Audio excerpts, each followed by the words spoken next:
تو اللہ تعالیٰ کی جانب سے خطاب آیا۔ قول تعالیٰ ترجمہ: کیوں جلدی کی تو نے اپنی قوم سے اے موسیٰ علیہ السلام؟ بولے وہ میرے پیچھے ہیں اور میں تیری طرف جلدی آیا۔ اے میرے رب، یہ میں نے اس واسطے کیا تو مجھ سے راضی ہو جائے۔ مفسرین نے لکھا ہے کہ حضرت موسیٰ علیہ السلام نے اس وقت طور پر بلا واسطہ 70 کلمے جناب باری تعالیٰ سے سن کر نہایت عشق کے شوق ذوق میں بے اختیار کیا۔ کہا موسیٰ علیہ السلام نے اے رب تجھ مجھ کو دکھا کہ میں تجھ کو دیکھوں۔ یہ آواز سن کر آسمان کے فرشتے کہنے لگے اے بصر عمران کلام الہی تو نے سنا اور پھر تجھ کو طمع روایت کی ہے۔ پھر آواز آئی اے موسیٰ علیہ السلام زمین کی طرف دیکھوں، جب دیکھا عرش تک نظر آیا، پھر عرش کیا خداوند سائنکان آسمان تیرے آفریدہ ہیں، مجھ کو اپنا دیدار دکھلا۔ اتنے میں 70,000 فرشتے محیب شکل آسمان سے نازل ہو کر حضرت موسیٰ علیہ السلام کے گرد پھرنے لگے اور کہتے تھے۔ ترجمہ: اے بیٹے عورت حیض والی کہ کیا تو نے جلیل و جبار کو دیکھنا چاہتا ہے؟ یہ آواز سن کر حضرت موسیٰ علیہ السلام مارے ڈر کے بیٹھ گئے اور پھر بعد ایک لحظ امواج عشق نے جوش مارا اور پھر ذوق و شوق سے پکارا۔ ترجمہ: بولے موسیٰ علیہ السلام کہ اے رب تو مجھ کو دکھلا اپنا جلوہ، اور میری یہی تمنا ہے کہ میں تجھ کو دیکھوں۔ پھر 70,000 فرشتے بصورت گرگ اور شیر کے نازل ہو کر ایک آواز مہیب سے حضرت موسیٰ علیہ السلام کو پکارا، جس طرح کے اول فرشتے پکارتے تھے۔ روایت کی گئی ہے کہ یہ 7 دفعہ حضرت موسیٰ علیہ السلام نے پکارا۔ ترجمہ: اور آسمان کے فرشتے ان کو ہر مرتبہ یہی کہتے تھے، تا آخر پھر 70,000 فرشتے شخص پشمینہ پوش اپنی صورت میں دیکھے عصا ہاتھ میں اور پکارتے ہوئے۔ یہ سن کر حضرت موسیٰ علیہ السلام بڑے متعجب ہوئے۔ ہر شخص خواندہ دیدار حق تعالیٰ کا ہوا۔ تب حضرت موسیٰ علیہ السلام نے عرض کی کہ ان کے سوا میری مانند اور بھی کوئی دوسرا ہے؟ خطاب آیا کہ اے موسیٰ علیہ السلام میری قربت کے سبب تو نے بزرگی پائی، اپنے تئیں جانتا ہے کہ تیرا کوئی نہیں، بلکہ یوں جان کر ایک پل میں تجھ سے 100 ہار پیدا کر سکتا ہوں۔ اس بات کو سن کر پھر ذوق و شوق سے جناب باری تعالیٰ میں عرض کی۔ ترجمہ: بولے اے رب تو مجھے اپنا جلوہ دکھا اور میں یہی تمنا رکھتا ہوں۔ تب جناب باری تعالیٰ نے ارشاد فرمایا۔ ترجمہ: کہا تو مجھ کو ہرگز نہ دیکھ سکے گا دنیا میں، لیکن تو نظر کی اپنی پہاڑ کی طرف پس اگر قائم رہے، وہ اپنی جگہ پر پست البتہ دیکھ سکے گا۔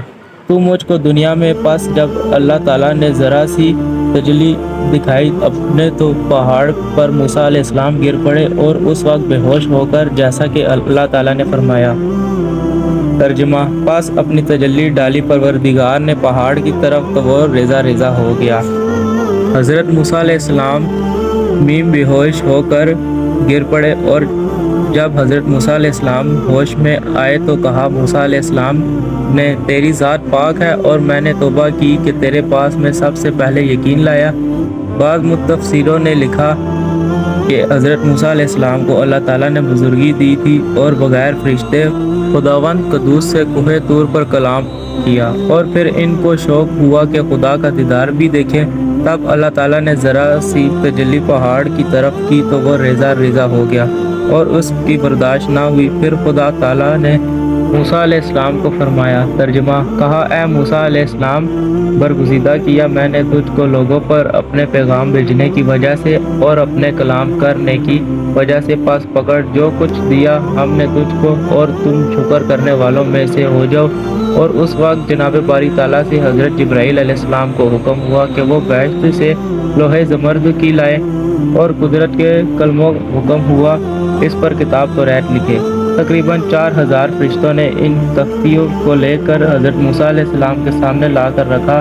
حضرت موسیٰ علیہ السلام نے ان تختیوں کو دیکھ کر 1000 صورت اور ہر صورت میں ہر آیت کی درازی مثل سورۃ بقرہ کے، اور ہر آیت میں 1000 وعدہ اور 1000 عید اور 1000 امراض 1000 نہیں لکھی ہوئی تھی، اور توریت کے شروع میں عبادت کا ذکر اس کے بعد علماء و حکماء کی صفت میں بیان کی گئی تھی۔ چنانچہ اللہ تعالیٰ فرماتا ہے۔ ترجمہ: اور لکھا ہم نے اس واسطے کہ تختیوں پر ہر چیز سے نصیحت اور تفصیل میں ہر چیز کی پست پکڑا، اس کو ساتھ قوت کے اور حکم کر کے اپنی قوم کو عمل کرے، اس کی بہتر اور اچھی باتوں پر جلد اور دکھاؤں گا۔ میں تجھ کو غیر فاسقون کا حضرت موسیٰ علیہ السلام نے خوش ہو کر جناب باری تعالیٰ میں عرض کی، یا الہی، وہ علماء و حکماء میری امت سے ہے۔ فرمایا، اے موسیٰ علیہ السلام، یہ سب حضرت محمد صلی اللہ علیہ وسلم کی امت ہے اور وہ تمہاری اس امت سے ہے۔ حضرت موسیٰ علیہ السلام نے عرض کی، اے رب، ہمارے وقت میں عطا کرنا غیر کو کیا مرضی؟ حکم آیا، اے موسیٰ علیہ السلام، تو میرا کلیم ہے، وہ میرا حبیب ہے، کلیم کو حبیب سے کیا نسبت؟ پھر موسیٰ علیہ السلام نے عرض کی کہ الہی، ان کو میری امت میں داخل فرما۔ فرمایا، اے موسیٰ علیہ السلام، پیغمبری تمہاری بھی ہے اس وقت معتبر ہوگی جب تم حضرت محمد صلی اللہ علیہ وسلم پر ایمان لاؤ گے۔ پھر حضرت موسیٰ علیہ السلام اس بات کو سن کر خاتم النبیین پر ایمان لائے اور اس وقت کوہ طور سے اتر آئے اور فرشتے الواح توریت لے کر ان 70 آدمیوں کے بیچ میں آئے جو کہ نور تجلی سے جل کر مر چکے تھے۔ حضرت موسیٰ علیہ السلام نے پریشان ہو کر اس واسطے درگاہ باری تعالیٰ میں مناجات کی، یا رب، میری قوم بہت کمزور و ضعیف ہے، وہ میرے ساتھ خصوصیت کرے گی اور بولے گی کہ ہمارے سردار بزرگوں کو تم نے لے جا کر ہلاک کیا، اور میں اس کا کیا جواب دوں گا؟ الغالب ہے کہ وہ میرے دین سے پھر جائیں۔ اور تب موسیٰ علیہ السلام کی دعا سے اللہ تعالیٰ نے ان کو زندہ کیا اور وہ اٹھ کر موسیٰ علیہ السلام کے چہرے کی طرف نظر نہیں کر سکتے تھے۔ چشم و خیرہ ہو جاتی تھی، تب اپنے چہرے پر نقاب پیرہن کر رکھا ہوا وہ نقاب بھی نور سے جل گیا تھا، پھر لوگ ان کے چہرے کی طرف نظر نہیں کر سکتے تھے۔ پھر انہوں نے لکڑی کا نقاب بنا کر اپنے چہرے پر ڈالا، وہ بھی نور سے جل گیا۔ پھر انہوں نے لوہے کا نقاب بنا کر ڈالا تو وہ بھی جل گیا۔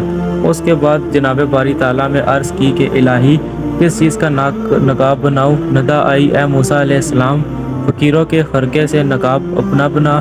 تب حضرت موسیٰ علیہ السلام نے اس سے نقاب بنا کر اپنے منہ پر ڈالی، تب لوگ آ کر موسیٰ علیہ السلام سے بات چیت کرنے لگے۔